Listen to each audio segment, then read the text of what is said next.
Dear learners, आज हम एक बहुत इंपॉर्टेंट टॉपिक पर बात करने जा रहे हैं, प्रेस काउंसिल एक्ट। ये एक्ट भारत में जर्नलिज्म की फ्रीडम, एथिक्स और अकाउंटेबिलिटी को बैलेंस करता है। चलिए समझते हैं background and evolution of the press council act. इस इमेज में आप देख रहे हैं टाइपराइटर, न्यूज़पेपर, पार्लियामेंट बिल्डिंग और एक हेडलाइन प्रेस काउंसिल एक्ट। ये विजुअल हमें बताता है कि स्वतंत्रता के बाद जब भारत में डेमोक्रेसी की नींव रखी जा रही थी, तब फ्री प्रेस को भी एक डायरेक्शन और स्ट्रक्चर देने की जरूरत महसूस हुई। अब थोड़ा हिस्टोरिकल बैकग्राउंड समझते हैं। फ्रीडम के बाद न्यूज़पेपर ने पब्लिक ओपिनियन को शेप करने और गवर्नेंस को अकाउंटेबल बनाने में बहुत बड़ी भूमिका निभाई। फिर 1954 में फर्स्ट प्रेस कमीशन ने रिकमेंड किया कि एक प्रेस काउंसिल बनाया जाए ताकि जर्नलिज्म की इंटीग्रिटी बनी रहे। इसके बाद प्रेस काउंसिल एक्ट 1965 लाया गया और इसी के तहत प्रेस काउंसिल ऑफ इंडिया की स्थापना हुई। इमरजेंसी के दौरान 1976 में जब प्रेस फ्रीडम पर सवाल उठे तो प्रेस काउंसिल एक्ट 1965 को रिपील कर दिया गया। इसके बाद प्रेस काउंसिल एक्ट 1978 लाया गया ताकि प्रेस रेगुलेशन हो लेकिन फ्रीडम कर्टेल ना हो, यानी एम था कंट्रोल नहीं कंडक्ट में कंसिस्टेंसी लाना। अब समझते हैं इस एक्ट के मेन ऑब्जेक्टिव्स को। सबसे पहला ऑब्जेक्टिव है प्रेस फ्रीडम को एक्सटर्नल प्रेशर से बचाना, चाहे वो गवर्नमेंट हो या कॉरपोरेट कंट्रोल। दूसरा, ये जर्नलिस्टिक एथिक्स को अपहोल्ड करता है ताकि रिपोर्टिंग रेस्पॉन्सिबल और फैक्ट बेस्ड रहे। तीसरा, ये मीडिया मिसकंडक्ट को रेगुलेट करता है, जैसे मिसलीडिंग हेडलाइंस या सेंसेशनल जर्नलिज्म को रोकना। प्रेस काउंसिल एक सेल्फ रेगुलेटरी बॉडी की तरह काम करती है जो प्रेस और इंडिविजुअल्स के बीच डिस्प्यूट को रिजॉल्व करती है। ये इन्वेस्टिगेटिव जर्नलिज्म को भी इनकरेज करती है लेकिन साथ ही एक्यूरेसी और फेयरनेस पर जोर देती है। और ये जर्नलिस्ट के राइट्स को प्रोटेक्ट करती है ताकि उन्हें हरासमेंट या अनफेयर प्रेशर का सामना न करना पड़े। अब समझते हैं की provisions of the press council act 1978। ये एक स्टैट्यूटरी और क्वासी जुडिशियल बॉडी है, मतलब ये कानून से बनी ऑर्गेनाइजेशन है जो जुडिशियल प्रिंसिपल पर काम करती है। प्रेस काउंसिल ऑफ इंडिया में से एक चेयरपर्सन और 28 मेंबर्स होते हैं। चेयरपर्सन 28 मेंबर्स में इंक्लूड नहीं होता। चेयरपर्सन जो आमतौर पर सुप्रीम कोर्ट के रिटायर्ड जज होते हैं और जिनका चयन एक कमेटी के जरिए किया जाता है। 20 मेंबर्स प्रेस से चुने जाते हैं जिनमें न्यूज़पेपर ऑनर्स, एडिटर्स और जर्नलिस्ट शामिल होते हैं। 5 मेंबर्स पार्लियामेंट से नॉमिनेट होते हैं, लोकसभा और राज्यसभा दोनों सदनों से। 3 मेंबर्स लिटरेरी, लीगल और कल्चरल फील्ड से चुने जाते हैं। इसका ऑब्जेक्टिव है कि जर्नलिज्म को रेगुलेट करने की जिम्मेदारी खुद प्रेस प्रोफेशनल्स निभाए, न कि सरकार। यानी ये बॉडी पूरी तरह सेल्फ रेगुलेटरी नेचर की है, by the press for the press. अब समझते हैं powers and functions of the PCI. Press council का काम प्रेस की फ्रीडम को बनाए रखना और एथिकल जर्नलिज्म को प्रमोट करना है। ये बॉडी उन कामों के लिए की जाती है न्यूज़पेपर्स, जर्नलिस्ट या ऑथोरिटीज के खिलाफ आने वाली कंप्लेंट्स की इन्वेस्टिगेशन और डिसीजंस लेने के लिए। फेयर रिपोर्टिंग के लिए गाइडलाइंस जारी करना जिनमें एक्यूरेसी, इम्पार्शियलिटी और एथिकल कंडक्ट शामिल है। जर्नलिस्ट को हरासमेंट या लीगल प्रेशर से बचाना, पेड न्यूज, सेंसेशनलिज्म या मीडिया मिसकंडक्ट के मामलों में कार्रवाई करना, न्यूज़पेपर्स या जर्नलिस्ट को वार्निंग देना लेकिन कोई फाइन या लीगल सजा नहीं दे सकती। प्रेस काउंसिल मोरल अथॉरिटी से काम करती है, न कि लीगल पनिशमेंट से। अब समझते हैं प्रेस फ्रीडम वर्सेस रेगुलेशन को। यहां एक इंपॉर्टेंट बात समझिए, press council of India censorship नहीं करती। इसका ऑब्जेक्टिव है रेस्पॉन्सिबल जर्नलिज्म को बढ़ावा देना, न कि कंटेंट को रोकना।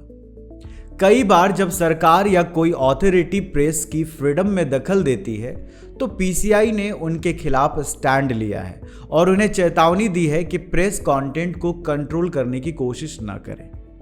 साथ ही पीसीआई पेड न्यूज़ और सेंसेशनल हेडलाइंस के मामलों में भी एक्टिव रही है। इस तरह ये काउंसिल फ्रीडम और अकाउंटेबिलिटी के बीच एक हेल्दी बैलेंस बनाए रखती है। सो लर्नर्स, अब हम समझेंगे amendments and evolution over the time. इस इमेज में आप देख सकते हैं कि समय के साथ प्रेस काउंसिल एक्ट के काम करने के तरीके और इंटरप्रिटेशन में बदलाव आए हैं। 1950 से लेकर आज तक मीडिया का रूप बदल गया, प्रिंट से इलेक्ट्रॉनिक और अब डिजिटल तक। पहले समझते हैं स्ट्रेंथिंग ऑटोनॉमी। इमरजेंसी के दौरान प्रेस पर जो सेंसरशिप लगाई गई उसने यह दिखा दिया कि इंडिपेंडेंट प्रेस कितना जरूरी है किसी भी डेमोक्रेसी के लिए। उस समय सरकार ने कई न्यूज़पेपर्स को बंद किया, हेडलाइंस कंट्रोल की और डिसेंट वॉइसेस को दबाया गया।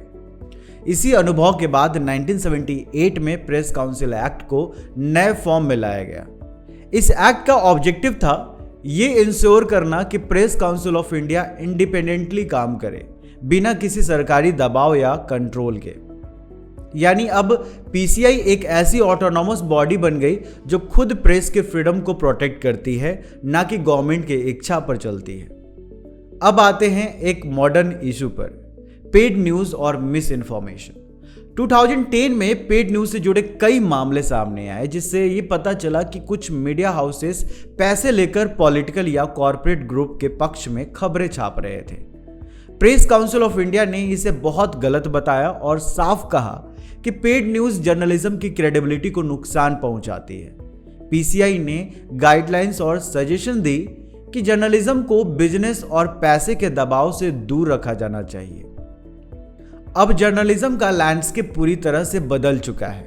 डिजिटल प्लेटफॉर्म्स और सोशल मीडिया पर न्यूज तेजी से फैल रही है, लेकिन यहाँ प्रॉब्लम यह है कि प्रेस काउंसिल का प्रेजेंट फ्रेमवर्क सिर्फ प्रिंट मीडिया तक सीमित है। ऑनलाइन या डिजिटल प्लेटफॉर्म्स अभी भी लार्जली अनरेगुलेटेड है।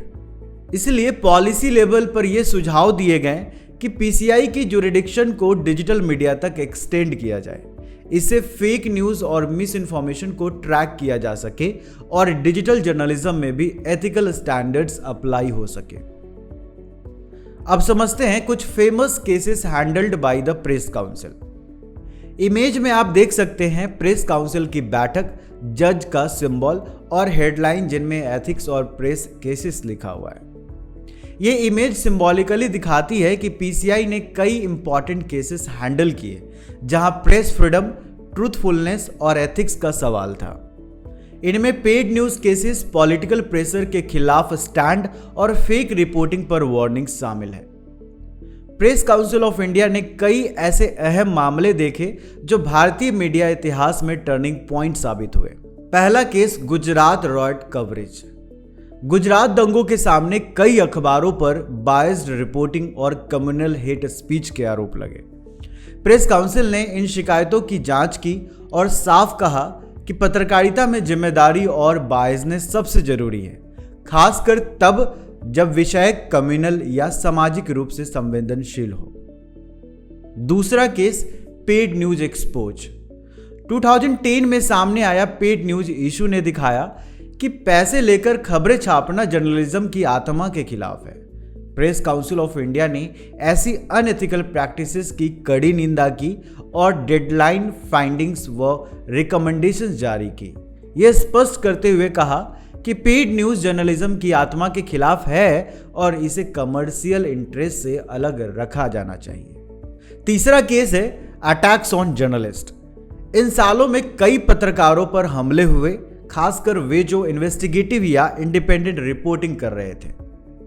प्रेस काउंसिल ने इन घटनाओं की निंदा की और सरकारों से पत्रकारों की सुरक्षा इंश्योर करने और हरासमेंट रोकने की अपील की। अब बात करते हैं प्रेस काउंसिल के लिमिटेशंस और चैलेंजेस की। इमेज में आपने देखा होगा कोर्ट हाउस, सेंसरशिप के प्रतीक और प्रेस से जुड़ी चीजें। यह सब सिंबॉलिकली दिखाता है कि पीसीआई प्रेस फ्रीडम को तो प्रोटेक्ट करता है, लेकिन इसके सामने कुछ स्ट्रक्चरल और प्रैक्टिकल चैलेंजेस भी है। अब डिटेल में समझते हैं कि प्रेस काउंसिल किन किन लिमिटेशंस का सामना कर रहा है। पहली limitation, no punitive powers.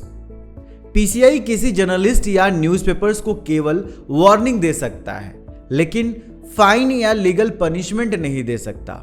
Critics का कहना है कि अकाउंटेबिलिटी इंश्योर करने के लिए स्ट्रॉन्गर पावर्स की जरूरत है। दूसरी limitation, no jurisdiction over digital and TV media. Press council की ऑथोरिटी सिर्फ प्रिंट मीडिया तक सीमित है। टेलीविजन और ऑनलाइन न्यूज़ पोर्टल्स इसके दायरे से बाहर है, जिससे मॉडर्न जर्नलिज्म का बड़ा हिस्सा अनरेगुलेटेड रह जाता है। तीसरी इन्फ्लुएंस ऑफ मीडिया ओनर्स। कई बार कॉरपोरेट इंटरेस्ट या बड़े मीडिया ओनर्स पीसीआई के डिसीजंस को इनडायरेक्टली इन्फ्लुएंस करते हैं, जिससे इसकी न्यूट्रलिटी पर सवाल उठते हैं। साथ ही लैक ऑफ पब्लिक अवेयरनेस। कई पत्रकारों और आम नागरिकों को पीसीआई के रूल्स या कंप्लेंट प्रोसेस की जानकारी नहीं होती। इस वजह से लोग शिकायत दर्ज ही नहीं कर पाते। अब आगे बढ़ते हैं और देखते हैं रिफॉर्म्स और फ्यूचर आउटलुक के बारे में। भविष्य में प्रेस काउंसिल को और प्रभावी बनाने के लिए कुछ सुधार जरूरी माने गए हैं। पहला, पीसीआई को ऐसे पावर्स देने की जरूरत है जिससे वो एथिकल वायोलेशंस पर पेनाल्टीज लगा सके। इसका दायरा बढ़ाकर डिजिटल जर्नलिज्म और फेक न्यूज़ को भी रेगुलेट किया जाए। कंप्लेंट रिजोल्यूशन सिस्टम को ज़्यादा ट्रांसपेरेंट और एक्सेसिबल बनाया जाए। साथ ही मीडिया ऑर्गेनाइजेशन में सेल्फ रेगुलेशन को इनकरेज दिया जाए ताकि प्रेस फ्रीडम और अकाउंटेबिलिटी दोनों का बैलेंस बना रहे। तो लर्नर्स, आज हमने समझा कि प्रेस काउंसिल एक्ट कैसे प्रेस फ्रीडम की रक्षा करता है, कौन कौन सी चुनौतियां इसके सामने हैं और फ्यूचर में सुधार की दिशा क्या हो सकती है। अगले लेक्चर में हम एक नया टॉपिक शुरू करेंगे, ASCI and drugs and magic remedies objectionable advertisement act 1954। Till then keep learning and keep growing. JMC study hub, लक्ष्य है आपका साथ।